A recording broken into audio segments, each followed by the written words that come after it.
हो नमस्कार, मैं नरेश कुमार बिसेन अपने YouTube channel news and views पर आपका एक बार फिर स्वागत करता हूं। आज खबर उत्तर प्रदेश से है। खबर ये है कि अभी पश्चिम बंगाल के चुनाव हुए और पश्चिम बंगाल में चुनाव के बाद जिस तरीके से बीजेपी ने अपनी जीत दर्ज की और उसके बाद तृणमूल कांग्रेस, ममता बनर्जी की तृणमूल कांग्रेस में जिस तरह की अफरा-तफरी मची और टीएमसी के 20 सांसदों ने ममता के नेतृत्व में काम करने से मना कर दिया और उन्होंने एक दूसरी पार्टी के साथ अपना जो है समर्थन दे दिया। उसके बाद महाराष्ट्र में यही हुआ। शिवसेना यूबीटी यानी उद्धव ठाकरे की जो शिवसेना है, उसके 9 में से 6 सांसद जो हैं, जो मूल शिवसेना है शिंदे की, एकनाथ शिंदे की शिवसेना, उसमें जा मिले। तो पहले पश्चिम बंगाल और उसके बाद महाराष्ट्र। लेकिन खबर ये नहीं है, खबर है यूपी। उत्तर प्रदेश में 2027 में चुनाव होने हैं, विधानसभा चुनाव, और 2024 के विधानसभा चुनाव में 2024 के लोकसभा चुनाव में अखिलेश यादव ने 37 एमपी जो है जीते थे, 37 एमपी, और देश की तीसरी सबसे बड़ी पार्टी बनकर उभरी थी। वो कॉन्फिडेंस समाजवादी पार्टी का आज भी है, लेकिन सुभासपा एक पार्टी है जिसके सुप्रीमो हैं ओपी राजभर और वो उत्तर प्रदेश सरकार में मंत्री हैं। उन्होंने एक बयान दिया। बयान ये दिया कि जो समाजवादी पार्टी के नेता हैं रामकृपाल यादव, उन्होंने अमित शाह से मिले और उन्होंने एक चिट्ठी सौंपी। चिट्ठी में उन्होंने जो है गोमती रिवर स्कैम, जो माइनिंग स्कैम हुआ था, उसके बारे में जिक्र किया। इस माइनिंग स्कैम में गायत्री प्रजापति जो है अभी जेल में है और अखिलेश यादव का भी नाम है सीबीआई की उसमें, तो वो बाहर हैं। और समाजवादी पार्टी के जो परिवार है, उसके कई नेता इस माइनिंग स्कैम में, मतलब गोमती रिवर फ्रंट के स्कैम में फंसे हुए हैं। तो जो तुम्हारे सुभासपा के जो ओपी राजभर हैं, उन्होंने कहा कि रामकृपाल यादव ने क्या किया कि एक लिस्ट सौंपी, करीब 21 सांसदों की लिस्ट अमित शाह को दी और उनसे कहा कि ये वो सांसद हैं जो बीजेपी में शामिल हो सकते हैं और बाकी जो हैं आप हमारा ख्याल रखिए। तो ये जो चिट्ठी है आज पूरे न्यूज़ में या पूरे यूट्यूब चैनल्स पर या जितनी भी वेबसाइट्स हैं उस पर चर्चा का विषय बनी रही कि क्या समाजवादी पार्टी आने वाले समय में टूटने की कगार पर है। और ये जो ओपी राजभर का जो बयान है, ये इतना वायरल हुआ और इस पर पूरी बहस होने लगी कि क्या ऐसा हो सकता है। क्योंकि देखिए, किसी भी पार्टी के सांसदों की इतनी बड़ी संख्या जब टूटती है तो उसको 2/3 की जरूरत होती है। तो मतलब 21 सांसदों की उन्होंने बात कही है, जरूरत है 25 सांसद की।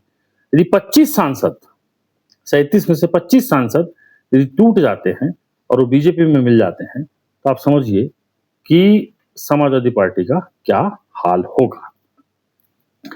तो ये ओपी राजभर ने बात तो कह दी, उस पर केशव प्रसाद मौर्य ने भी कहा कि हाँ, समाजवादी पार्टी के कई नेता जो हैं, कई सांसद जो हैं, बीजेपी में आना चाहते हैं, लेकिन हम लोग उनको ले नहीं रहे हैं। ये उन्होंने कहकर के इस बात को खारिज किया। लेकिन मीडिया में ये खबर अब तैरने लगी कि क्या विधानसभा चुनाव, मतलब 2027 के विधानसभा चुनाव के पहले टीएमसी जैसी हालत क्या समाजवादी पार्टी की भी हो जाएगी। क्योंकि ऐसा माना जा रहा है कि 2029 के चुनाव तक इस देश में कांग्रेस और बीजेपी ही रहेगी। जो छत्रपों की पार्टियां हैं वो विलीन हो जाएंगी। और ऐसा इसीलिए क्योंकि आपने 2024 में एक नारा सुना होगा कि 400 पार, 400 पार का नारा। और उसके साथ कांग्रेस और समाजवादी पार्टी ने भी कहा था कि ये 400 पार इनको इसीलिए चाहिए क्योंकि संविधान बदलना चाहते हैं। नए परिसीमन में जो 800 सांसदों की बात हो रही है उसमें, और जो राज्यसभा का जो अभी महिला आरक्षण का जो बिल आया था उसमें, ये बीजेपी की कोशिश है कि बहुत बड़ी संख्या में देश के सांसद जो है उसके साथ मिल जाएं और वो जो है अपने मन माफिक जो है किसी भी बिल को पास कराने में सक्षम हो। तो अभी देश में जो है टूटकाल चल रहा है। सियासत का इसको हम टूटकाल कह सकते हैं कि टूटो, एक तो टूटकाल चल रहा है और लूटकाल चल रहा है। लूटकाल तो मैं आपको वीडियो में बता ही चुका कि राम मंदिर, जो अयोध्या का राम मंदिर है, उसमें 200 करोड़ की दान चोरी के आरोप लगे हैं ट्रस्ट पर और इस पर भारी भारी सियासत हो रही है। अखिलेश ने इसको मुद्दा भी बनाया है और योगी ने इस पर एसआईटी भी बैठाई है और एसआईटी की रिपोर्ट मेरे ख्याल से कल परसों में जो प्रिलिमिनरी रिपोर्ट है वो योगी तक पहुंच भी जाएगी। अब सवाल ये है कि क्या ऐसा हो सकता है कि क्या यूपी में जो सांसद हैं वो ऐसा कर सकते हैं? कर भी सकते हैं, क्यों नहीं कर सकते? क्योंकि क्या होता है कि जब सत्ता में कोई पार्टी होती है तो जैसे ये कहा ना कि कावी गोमती रिवर फ्रंट स्कैम, इसमें नेता लोग को लगता है कि हम फंस रहे हैं तो हमें बचाएगा कौन? अब पार्टी जो सत्ता में वही बचा सकती है। स्कैम से लोग डरते हैं। भाई पश्चिम बंगाल में क्या हो रहा है? पश्चिम बंगाल में वो नेता जिन्होंने ममता बनर्जी के शासनकाल में रहते हुए खूब भ्रष्टाचार किया, अब उन पे जैसे ही सीबीआई, सीआईडी इनकी जब तलवारें खींची तो उन्होंने अपना रास्ता वो अपना लिया और उन्होंने कह दिया कि हम ममता बनर्जी के साथ नहीं हैं। तो इसके मतलब इस साथ नहीं है, इसका मतलब हम बीजेपी के साथ हैं। हालाँकि बीजेपी ने डायरेक्ट उनको इन्वॉल्व नहीं किया, किसी दूसरे असम की जो पार्टी है, उसके साथ इनको इन्वॉल्व करके उन्होंने इसका वो किया है बाय मतलब इसको कहते हैं कि मतलब एडजस्टमेंट किया है। तो अच्छा, समाजवादी पार्टी में क्या है कि वैसे भी इनके परिवार में काफ़ी टूट मची हुई रहती है हमेशा से ही। 2018 में शिवपाल यादव ने अपनी पार्टी बना ली थी, एक फ्रंट बनाया पहले और फिर उसको एक पार्टी बना ली और उसको क्या तो नाम दिया था, लोहिया एक पार्टी थी समाजवादी पार्टी में शिवपाल यादव ने, लेकिन उसको 2022 में फिर विलय कर लिया।